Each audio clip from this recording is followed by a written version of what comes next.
alam ko late na to, late na ako kasi dapat nung last week pa to, pero yeah, alam niyo na.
Yeah.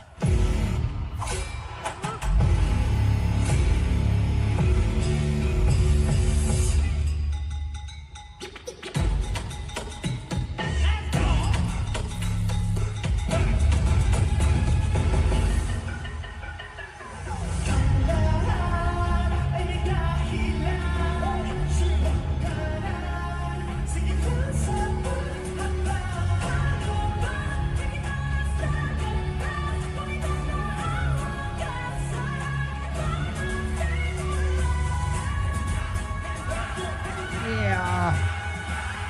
Damn. Imagine mo yung pag every time na nagla-live yung SB19 no. Na laging ganyan si Stel ka-hype bumirit. No. So, syempre, alam niyo na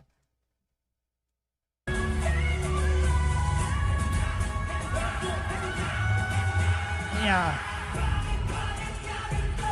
Kaya gustong-gusto sila ng ibang bansa pag nagpe-perform kasi nga syempre alam natin na never silang inaasa sa lip sync yung kanilang performance, no. Alam natin na open yung mic nila, na talagang yung kung ano yung naririnig natin, boses nila yon.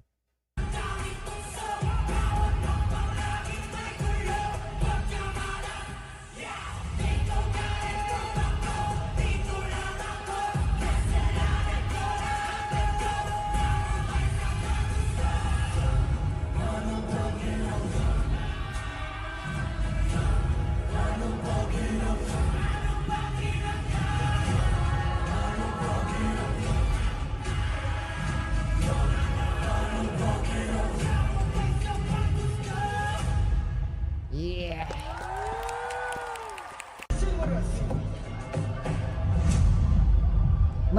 Madalas nag-i-intro si Jose, no? Pag nag-i-intro siya, magbabate, magi-greetings, ano. Siya yung madalas na intro eh. Intro boys.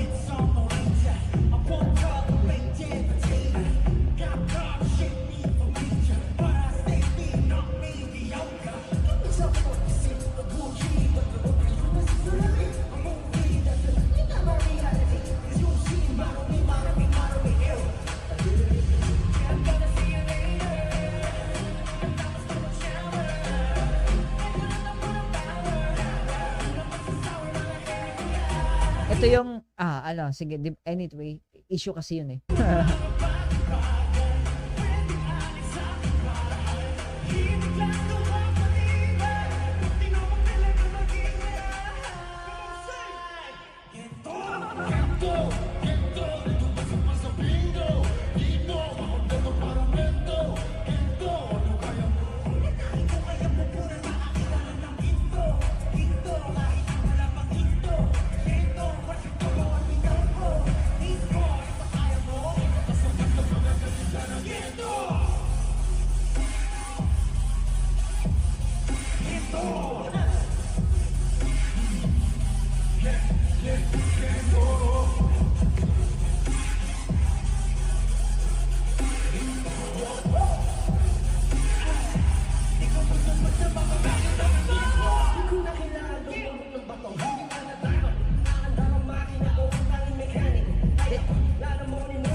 Gustong-gusto ko si Josh pag nag-rap ng ganyan.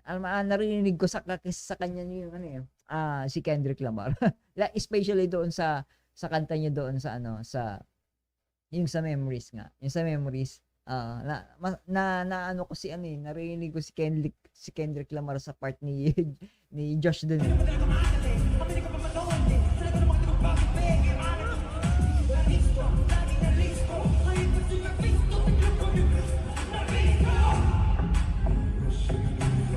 Let's go, Ken.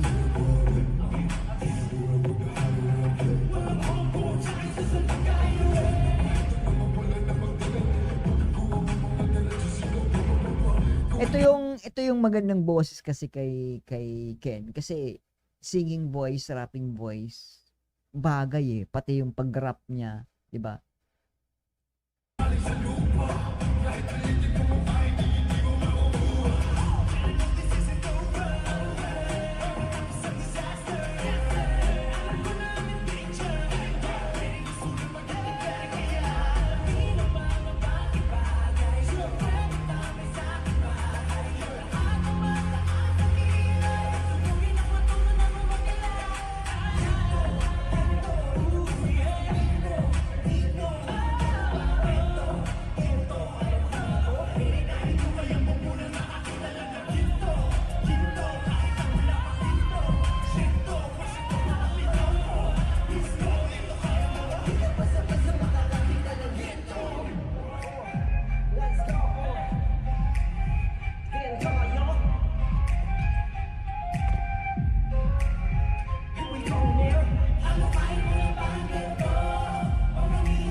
Parang ini-imagine ko dito na namamaos ka talaga eh, no? Pag nasa concert ka nila.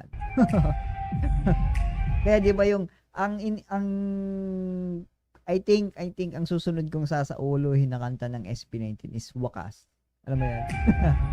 Wakas ang susunod kong sasauluhin ng kanta ng SB19. Alam mo yun yung nagbigay ng maraming trauma ngayon sa 18, yung kanta na Wakas. Ang kulit eh.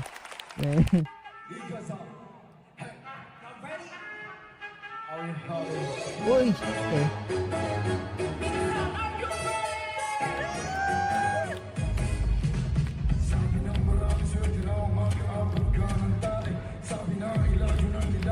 Sila naman wala.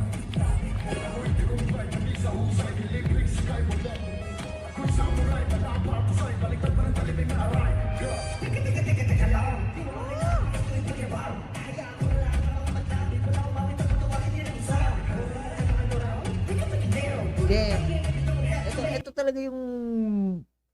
talaga yung strength para sa akin, ang strength talaga ni Josh yung ganong speed drop. Ay, akala mo tang twister na yung ginagawa ni Josh dito eh. Pero I think yun yung pinaka best picture ni Josh para sa akin.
Hampalusin kita eh, no?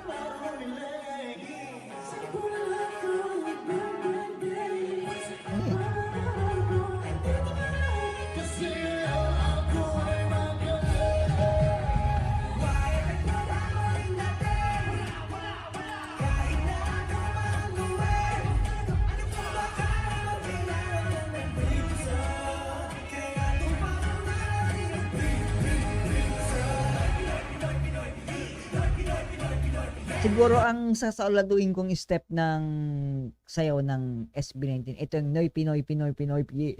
Ito yung nakikita ko lang na madali eh. Ito yung madaling masaulado. So, siguro ito. Ito lang yung sasauladuin kong part. Yung Noy Pinoy Pinoy Pinoy.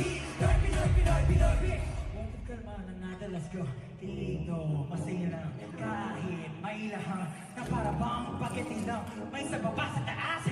David, Basco, M. Jacinto, Oro, Rico, Bruno, Nico, Joseph, ay mga naman! Pablo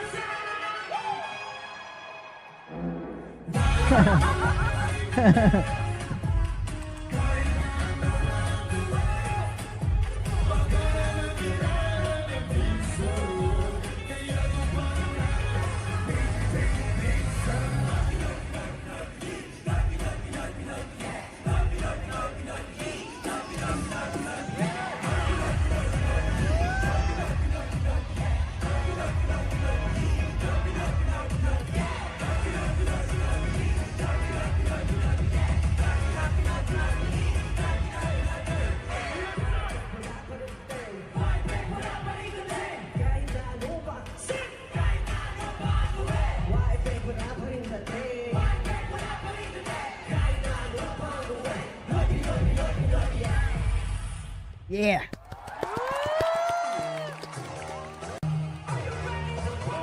Dream Zone. Ito yung inano ko dito na hindi nawawala talaga sa lineup ng SB19 pag live performance ang Cream Zone kasi isa ito sa parang para sa akin heavy dance move talaga dito, kailangan mo eh.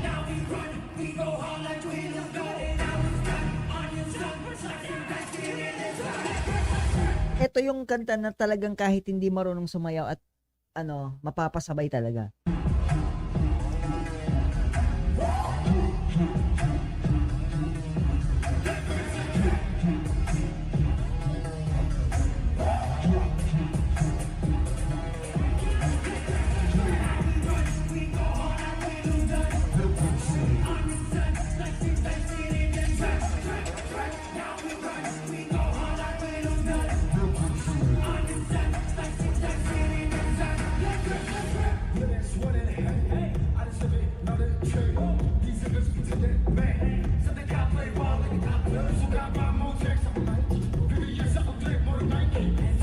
Ito yung isa sa gustuhan ko talaga dito yung kung paano isulat ni Pablo yung bars dito, no? Double meanings, double entendres.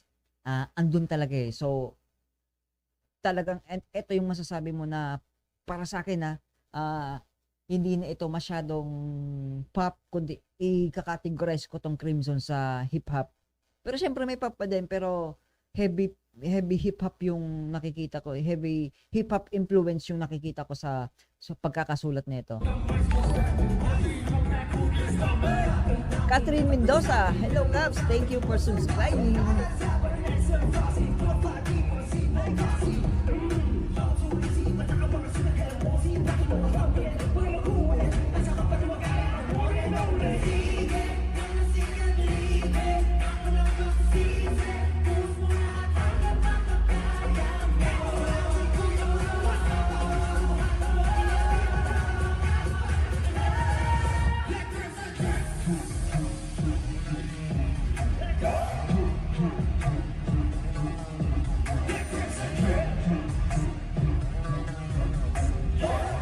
Hindi ako masyadong fan ng sayaw, pero pag ewan ko, siguro nagbabago lang din talaga yung mga trip mo sa buhay no.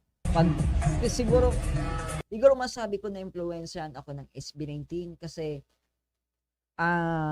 siguro madalas majority talaga sa kanta na influensyahan ako. Pero sa sayaw, parang trip ko lang sayaw yung sa SB19 kasi po simple man siya, parang simple siya yung step, pero sa mga hindi marunong sumayaw katulad ko, parang madali lang siyang may mga part na madali lang siyang sabayan. Alam mo yun?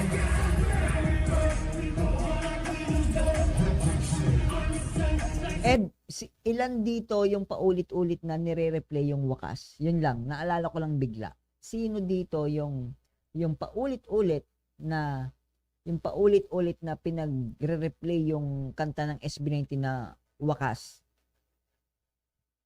Yun.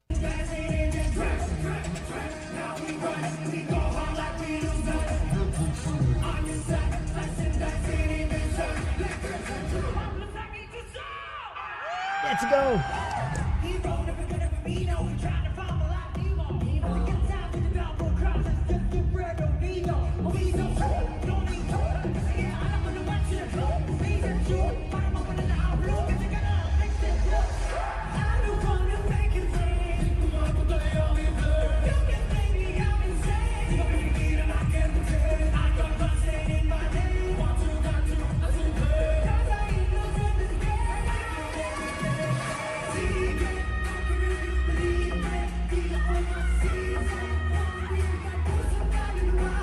Si Stel na, minsan si Stel parang, oy Stel tama na.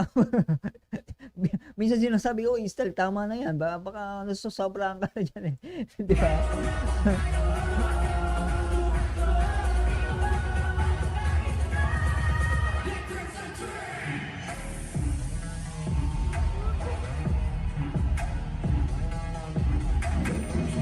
Alam mo yung ganyan, yung parang yung boses na nagwa-warp sa chorus na yan. Para kang hinihigop din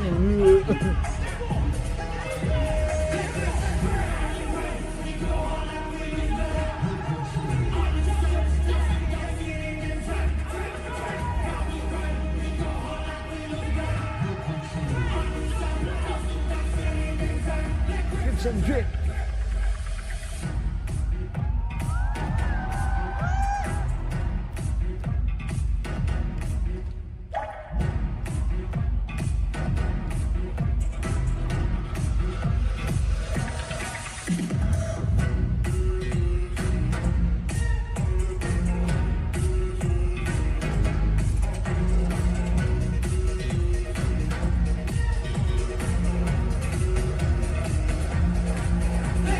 Siya nga pala yung mga bagong dating, yung live reaction ko sa emoji,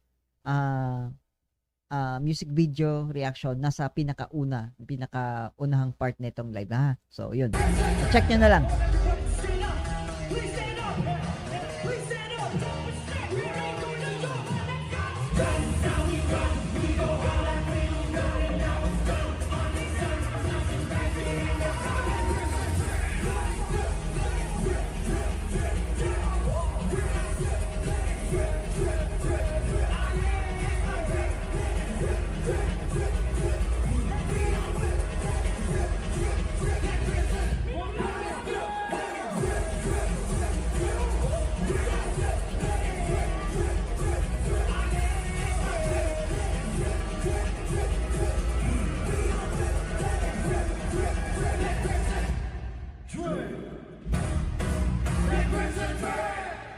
Yeah!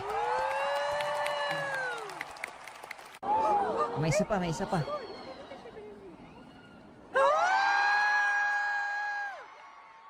Be first. Okay. Okay, so pinorform na nila yung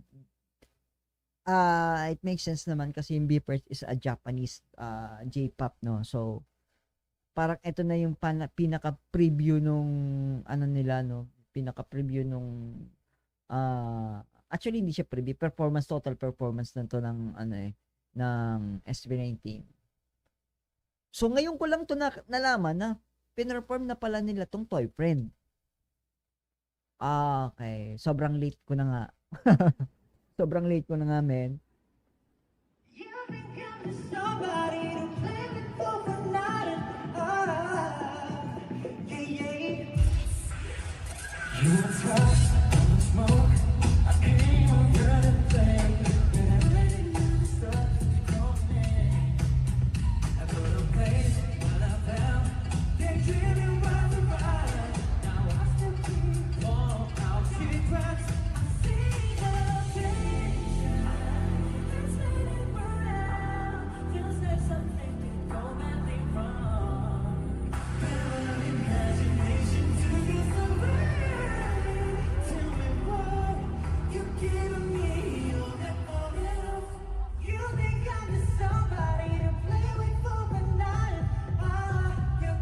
Ganda rin talaga ng quality ng boses ni Pablo, men. Ang ganda rin talaga ng quality ng boses ni Pablo. Ang sarap siya pakinggan. Masarap siya pakinggan talaga. Kasi may mga boses na maganda pero parang nakakasawa siya pakinggan. Alam mo yun, parang ayaw mo na lang, ayaw mo nang pakinggan. Mga parang nakailang kanta ka pa lang is ayaw mo na pakinggan. Pero kay Pablo, hindi eh. Ewan ko, pero masarap ang pakinggan yung kanta ni Pablo, especially pag yung sa mga madamdaming part, yung mga emotional song. Alam niyo yun? Lalo yung sa wakas, yung itong latest song nila sa wakas. Ang ganda ng boses ni Pablo. Alam mo yun, may iyak-iyak na siya.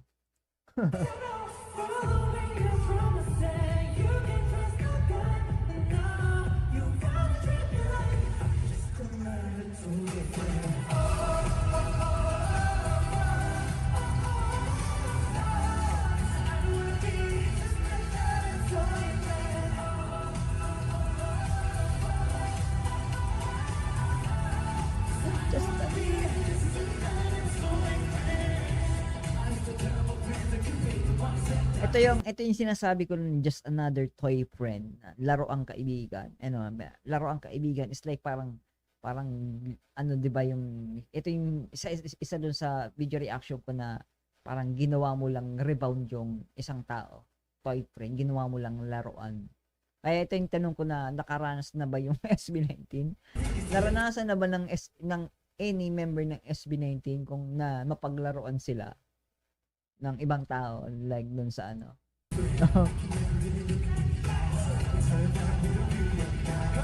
Or siguro may na-experience na ba sila or any sa member or baka itong kakulab nila yun. So hindi natin alam, no?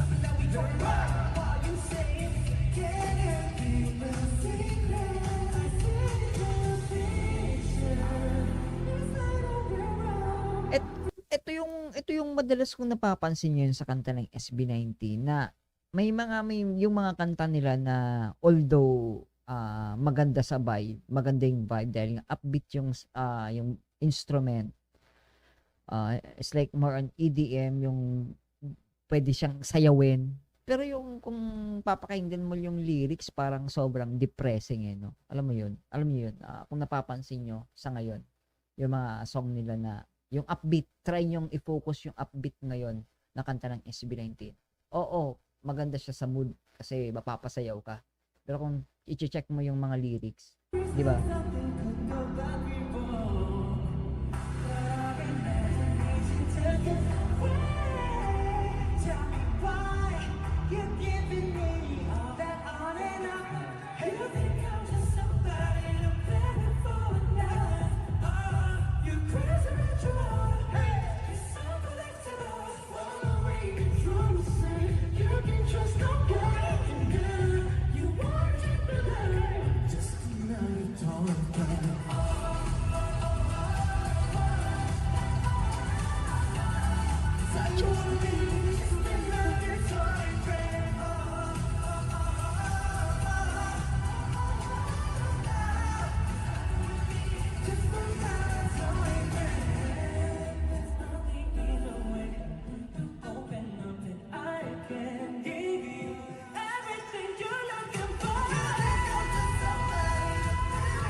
Yes! Woo! Wow!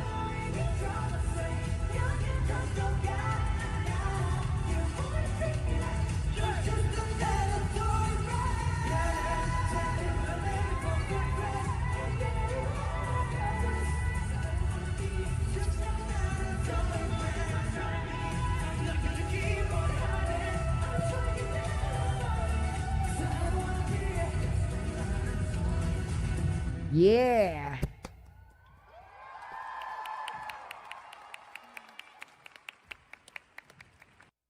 Yep!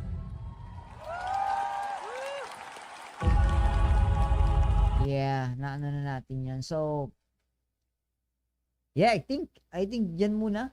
Ito muna, dito muna nagtatapos ang ating live sa ngayong umaga, no? So, yeah, thank you sa mga sumubaybay at sumunod, sumama sa akin dito sa live ngayong umaga, no? So, yun, abangan nyo yung mga ina-upload kong music video reaction sa natitirang kanta ng SB19, which is yung Toy Friend nga, tapos yung Ever Black. Man, yung Ever Black sobrang ako as a metal heads, no, fan ako ng mga ng metal, and plus hip hop, sobrang tumutugma sa akin. Sinasabi ko na isa yun sa bago kong paborito na kanta ng SB19, yung Ever Black, no? And then syempre yung Makabagbag Damdamin na wakas na song ng SB19.